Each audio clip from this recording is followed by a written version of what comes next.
Combattant d'élite sans plus tarder. Azobengisa, oh tobengi Otis Azokota, na bombi oh tobengi prof. Na ningana cha bango na conflit. Pour prof, prof on a pas moko na zo bisayo. Bikono bango na prof on a manette ta. Ba diaspora mtu aisi alu la manette. Ala misa prof wana. Bomo na prof moko quel patrimoine ya ozala na yo. IDPS viva! IDPS viva! Les parlementaires debout! Les parlementaires debout! Les parlementaires debout! Fatichua! Allez, Fatichua! Fatichua! Fati Béton! Fati Béton, c'est mon président. Fati Béton, Fati Béton, Fati Béton, c'est mon président, c'est mon président, c'est mon président. Biki rouge, et les tomates à ma mort pour la Moukotamboka. Bandeko Congolais, de père et de mère, en général, en particulier, par militants de l'IDPS. Bandeko Nabiso Congolais, parfois, tant que tu es le maca à toi, Bisarabino. À ce qui concerne le président de la République, comment on dirait tous ces vantaka. On dit qu'on a l'élo du sous-sous, nazolo yango, et puis nazolo yango c'est. C'est pété l'élo. Moi, quand je parle de toi, je t'ai jamais appelé militant. Nous ne sommes pas un père, nous sommes des combattants. Nous sommes des combattants. Voilà Kassiko et Loko. On dit qu'on va congolais de père et de mère. On dit qu'on a Nenga tozoloba, osala ba recherche parfois, et donc osala biso passe pas ina biso ba congolais, osala ba recherche. Mokiliesa ya koningana. Lelo yo ba américain de bazobenga Tshisekedi homme fort. Et ça les sous Poutine té. Vous voyez ce qui fait la force des États-Unis d'Amérique. Et ça la Californie. Là on doit parler de Silicon Valley. Silicon Valley c'est là où basala kaba fizé babiloko belé belé.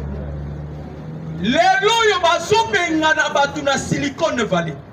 Parce qu'on délocaliser ba entreprise na Silicon Valley. Misou ce qui est na Chine, misou ce qui est na Russie. Pourquoi? Matière première carence totale la matière première. Tshisekedi a bloqué les États-Unis d'Amérique. Donc il a déstabilisé les Occidentaux sans épargner les États-Unis d'Amérique. Les Américains vont recourir et pas il y a Dan Kettler. Dan Kettler, Aza israélien, Aza milliardaire. L'ami intime, il y a Hippolyte Kanambe. Dan Kettler, c'est lui qui pillait Bakoui Nabiso. La République démocratique du Congo, c'est le pays le plus béni du monde. Vous voyez, cartographie, il y a des métaux, table de métaux. Tous ces métals, ils sont dans la carte République démocratique du Congo. Actuellement, le minerai le plus cher au monde, actuellement, est un rhodium. Je le maîtrise bien. Rhodium, kilo, c'est comme 280 000 euros. Rhodium. One des minéraux numéro 1. Parce que c'est un métal précieux. Alors, l'Amérique va pas Dan Kettler. Pourquoi? Dan Kettler, il signé qui va accord miable. Accord miable. Pourquoi? Dan Kettler, c'est lui qui pillait la ressource Nabiso. Vous imaginez que Clinton a qui deuxième producteur il y a coltan. Clinton. Deuxième producteur il y a coltan. Le président Félix a bloqué. Les Américains vont signer Dan Kettler. Le gars a signé qui va accord. À qu'est-ce qu'on a voie légale? Les Américains pour approvisionnement na bango. Il y a des métaux, il y a des minéraux. Parce que Dan Kettler a se retiré. Dans l'entreprise minière au Ezaawa. Le chef de l'État est allé voir les Américains. ABC Bango Boya na grande porte, les États-Unis Baboy. Les Américains sont bloqués. Le président Félix est envoyé la France à ABC Macron. La Chine et la Russie, quand par la grande porte. Vous êtes des hypocrites. Les Français vont dire non, tu sais que des la carte il y a marketing, il y a Chine et la Russie. Bandeko, la chute libre ya ba américain. Na 2023 les États-Unis a sali sommet. États-Unis Africa. Ba enregistré qui 51 États africains. 51 États africains. Na 2024 États-Unis a sali sommet. États-Unis Africa. Va enregistrer 5 États en Afrique. Quel est chute libre? La Russie, la Chine, l'Inde, Brésil, on va s'aller vite. Va prévoir réunion à Bango en juin. 53 États déjà qui ont s'adhéré pour participer à la réunion à BRICS. Nous sommes en chute libre.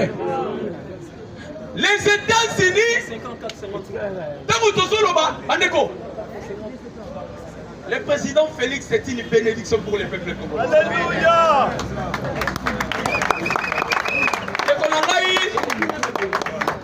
C'est une bénédiction pour le président Félix comme un président. Na solo lina mutu moko lobi ao solo na Rwandais. Rwandais lobi boye. Un Rwandais. Alors on se pose la question, peuple congolais, vous êtes maudit ou quoi? Alors en ayant le président Tshisekedi, on dit que son président Olingambo Kalabino le roi Tshisekedi. Au lieu de le soutenir, vous en combattrez. Bonsoir le roi Moutouloukou la Fayoulou. Nalanda, briefing ya Fayoulou. Va poser Fayoulou question. Fayoulou au Botamawat. Quelqu'un qui n'arrive même pas à maîtriser son origine. Alors, il y a Botamana Mama Yemo, il y a Botamana Njili. Après, si nous sommes des communes différentes, Mama Yemo, on a combien? Si les communes Moussous. Dans un soir, ma coquine n'est ni de Tokolukato changer constitution. Batoumi Balende, Bazoka conception et constitution. Et Zalaki, André Micler, Louis Michel. Constitution na biso basala yango na Paul Kagame azalaka. Constitution na basalaki yango pona ko protéger ethnie ya banilotique ya batuti. Basala mo ben anglais. Biso to luka to changer Fayulu Telemio. Moi je conteste. On se pose la question. On Congolais robima. A kokene ko ba Sénégalais libanda. Il faut situer. Fayulu dit qu'il est né à Mamaimo et Anjili. Hein? Par rapport à son âge, maman il n'existait pas. Par rapport à son âge. Anjili aussi n'était pas une commune. C'était une grosse. Merci. Il est bête, vivant. On a maman. Là le bas. Là Sakola. Là Panza. Ah aussi Koyo. Bandeko. Oui, mais que le président Félix a outil France. Colombo en France, les officiers rwandais baqués, ils ont signé encore les accords pour soutenir l'armée rwandaise. Wana Macron. Macron wana azobengi salisu sous Kabila pour votre information. Kabila a bengi ici la France. Qu'est-ce qui se passe avec la France? Parce que c'est lui le gendarme de l'Afrique. Macron a la carte pour préparer base. Na Bénin, na nord ya Bénin. Ils ont préparé les terroristes. Objectif est d'aller attaquer les pays de l'Afrique qui et ici France. Maintenant les États-Unis tout en état bloqué. Na oye bisabino ke bazo pengana ne batu na misala na Californie. Toye bisala bandeko. Même les Congolais vous êtes un étranger. On ne peut jamais préserver notre culture à la langue française. C'est faux et archi faux. Pour que vous préservez la culture, nous avons 450 dialectes. Pour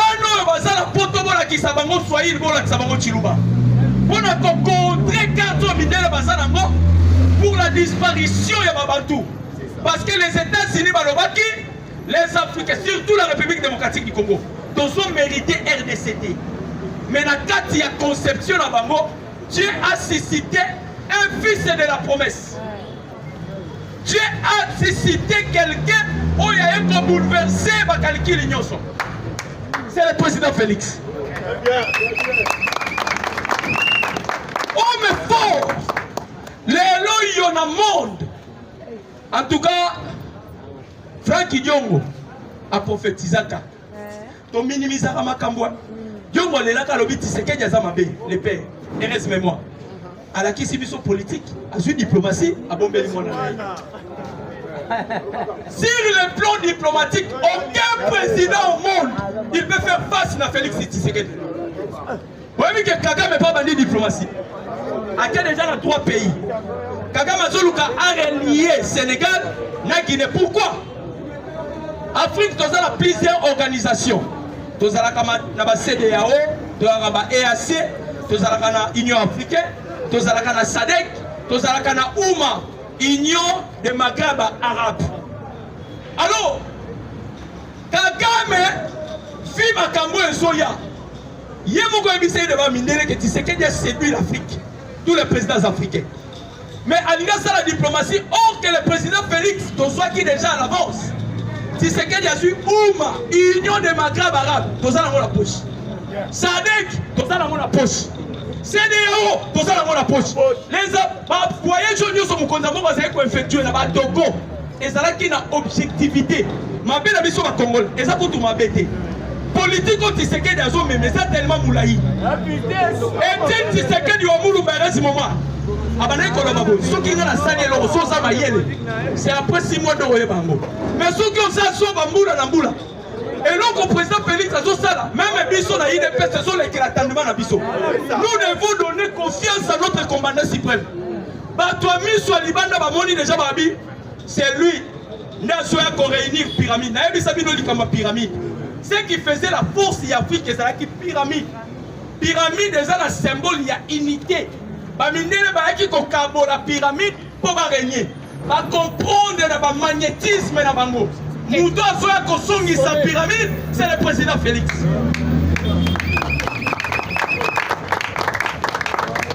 Bitumba Minene, d'abord, on va imposer qui Tshisekedi. À compte, na ba religion occulte na bango. Ceux qui ont continué la religion occulte ya Mindele, sache-le bien, tu deviendras directement les marionnettes ya Mindele. À quoi utiliser on dégagne. Et puis le président Félix a le seul président. Oyo a une époque qui n'a pas été épice dans tout côté. Je vous informe que tous les présidents de l'Afrique, Tshisekedi, il est le seul à la piste. Occultisme,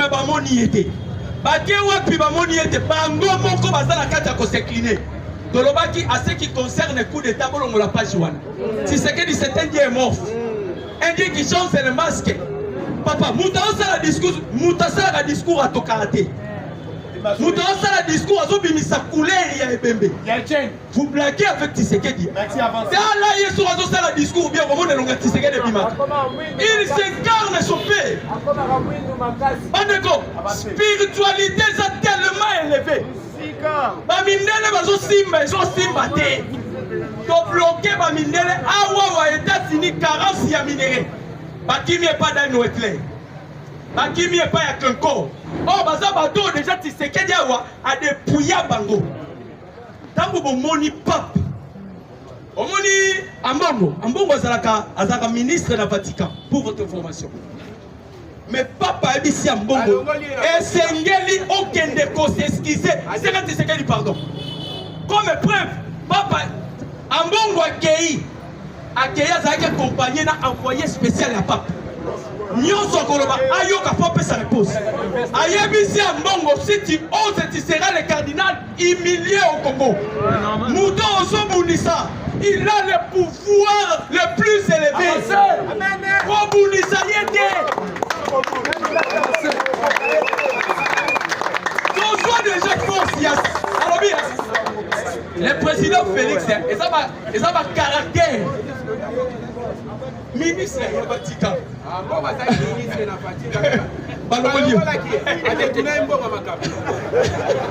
Il est payé, c'est vivant.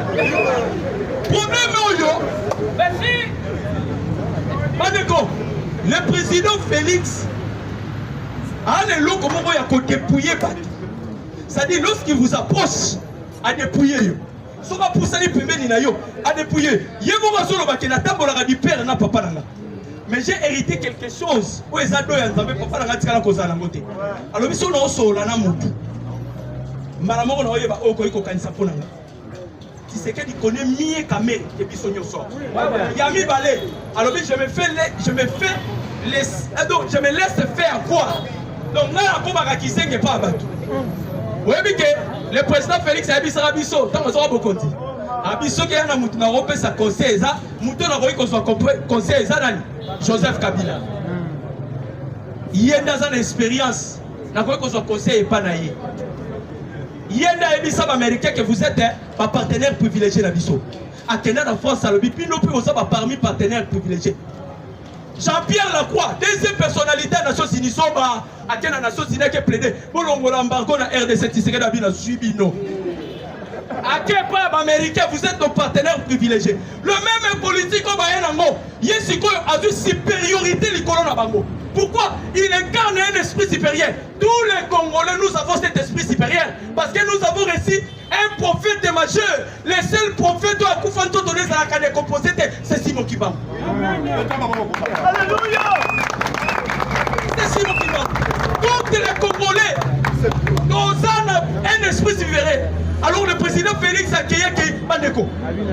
Kabila avait tout raisonné. Et là, on a mis sa mine de l'air. Kabila avait l'armée. 18 ans de pouvoir. Moutoumou hier a géré et l'autre côté. Dès son premier quinquennat, je vais déboulonner le système Kabila. Même si on a eu des personnes mitouna. Et qu'on les gagne. Papa, bien n'a papier a vu Kabila majorité parlementaire. Tolongoli Janine Mabou. Tolongoli Alexis Tamouamamo. Oh, Bassazara qui s'attendre à un coup d'état constitutionnel. Bon, je ne peux jamais vous dire au revoir. Moi, je vous dis à bientôt. Kabila s'attendait à un coup d'état constitutionnel. Si c'est que d'avant dialogue, construit armé. Les lots Kabila sont exilés politiques. Et salutation montée. On a passé un néocolonialisme dans le monde. On est esclaves sur le plan spirituel. Et pas il y a président Félix. Super puissance à ça les sous-sous. Paul Kagame. En tout cas, Paul Kagame, merci. Et l'eau au salagi. So obété qui bombe té. Donc là, tu bimate. Paul Kagame fallait que tu mettes ta bombe. Tu sais que dans le lobby, l'on voit qu'on a fait des routes à Luanda.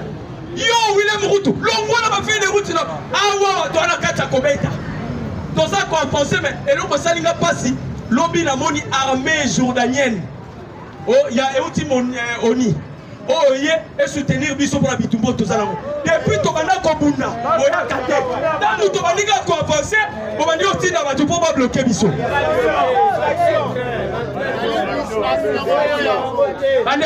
Normalement, il fallait qu'il y ait élection, il y a bureau définitif et Salem. Bêtise, mon Salemaki, il y a une candidature, il y a Mboussa Nyamousi. Alors, Mboussa Nyamousi a saisir le Conseil d'État. Le Conseil d'État n'a retourné à IEP à ESICO pour convoquer l'Assemblée. On a qui lobby chef de l'État. Le lobby a clair avec les députés. Alors, ils vont continuer à redissoudre les minutes. Bandeko, Nadi Salaire lobby, tu sais qu'il se sent maintenant sécurisé. Il est trop sûr de lui. Bandeko, dans nous, espace aérien de Nabi Sosa contrôlé par l'agence Oreston. Merci. Contrôle Nabiso avec notre système Yarosoboro.